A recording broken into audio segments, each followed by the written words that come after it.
નર્મદા જિલ્લામાં સ્થાનિક સ્વરાજ્યની ચૂંટણીમાં ભાજપા અને આમ આદમી પાર્ટી આમને સામે આવી ગયા છે, જેમાં આપમાંથી ભાજપા અને ભાજપામાંથી આપમાં જોડાવા તોડવાનો રાજ-રમત શરૂ થઈ ગઈ છે। ત્યારે ભારતીય જનતા પાર્ટી દ્વારા તાલુકા પંચાયતના ઉમેદવારોને ડરાવી ધમકાવવામાં આવ્યા હોવાનો ગંભીર આક્ષેપ આમ આદમી પાર્ટીએ કર્યો છે। આપના જિલ્લા પ્રમુખ નિરંજન વસાવાના જણાવ્યા અનુસાર નાંદોદ તાલુકાની ઉમરવા તાલુકા પંચાયત સીટ કોંગ્રેસના ઉમેદવાર નૈનાબેન આશીષભાઈ વસાવા તેમજ આમ આદમી પાર્ટીના નાંદોદ તાલુકાના ઉમરવા સીટ, પોઈસા સીટ, વાગેતા સીટના તેમજ નગરપાલિકાના ઉમેદવારોને ભાજપા ધમકાવવામાં આવી રહ્યા છે કે જે ગંભીર બાબત છે। તેમના ઘરે જઈ અને એમની પર અલગ અલગ પ્રકારનું માનસિક રીતે ટોર્ચરિંગ કરી અને પૈસાની લોભ લાલચ આપી ફોર્મ ખેંચવાનો પ્રયત્ન કરી રહ્યા હોવાનો આક્ષેપ પણ આમ આદમી પાર્ટીએ લગાવ્યો હતો। વધુમાં આપ પાર્ટીના પ્રમુખે જણાવ્યું હતું કે અત્યારે 1 વાગ્યાનો સમય છે। આ 1 વાગ્યાના સમય દરમિયાન અત્યારે ભાજપના આગેવાનો અત્યારે એક ગાડી લઈ અને કોંગ્રેસના જે નૈનાબેન આશીષભાઈ વસાવા એમને ગઈકાલના એ લોકોએ હાઈજેક કર્યા હતા અને અમારા પણ 3 થી 4 ઉમેદવારોને આ લોકોએ ગઈકાલના હાઈજેક કર્યા છે। એ વાગેથા સીટનો ઉમેદવાર હોય, આમ આદમી પાર્ટીના વાગેથા સીટનો હોય, ઉમરવા સીટનો હોય કે પોઈચા સીટનો હોય।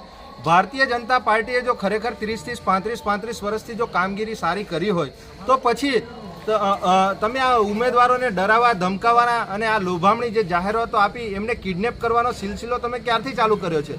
અમારા રાજપીપળા નગરપાલિકામાં 21 કેન્ડિડેટો ઊભા છે, એમાંથી પણ 4 કેન્ડિડેટને અમે ગઈકાલના સાંજના એ કર્યા છે। મારા ઘરે 150-200 માણસો નગરપાલિકામાંથી મોકલે, અમારા ગિરિરાજસિંહ ગોહિલ નાંદોદ તાલુકાના પ્રમુખ છે એમના ઘરે મોકલે। તો આ રાજનીતિ કઈ તરફ જઈ રહી છે? અત્યારે ઘણા બધા અમારા કેન્ડિડેટના ઘરે પોલીસ શોધખોળ કરે છે। તો નર્મદા પોલીસને પણ અમારે નમ્ર વિનંતી છે કે સંવિધાનમાં અધિકાર આપ્યા છે કે કોઈ પણ માણસ આ ભારત દેશમાં ચૂંટણી લડી શકે છે।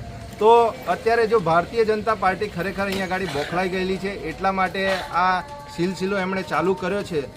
તો ભારતીય જનતા પાર્ટીના આગેવાનશ્રીઓને પણ કહેવા માંગીએ છીએ, જો ખરેખર જો તમે વિકાસના કામો કર્યા છે તો તમે ડરાવવા, ધમકાવવાના અને આવી રીતે કોઈ કેન્ડિડેટને ઉચકી જવાના આ બધા તમારા એ તાઇફાઓ બધા બંધ કરો। તમારે લડવું હોય તો સામી છાતીએ આપણે ઉમેદવારોએ ઉમેદવારી કરી છે, એ લોકોને શાંતિપૂર્ણ લડવા દો। સામે અત્યારે કોંગ્રેસમાં શું થઈ રહ્યું?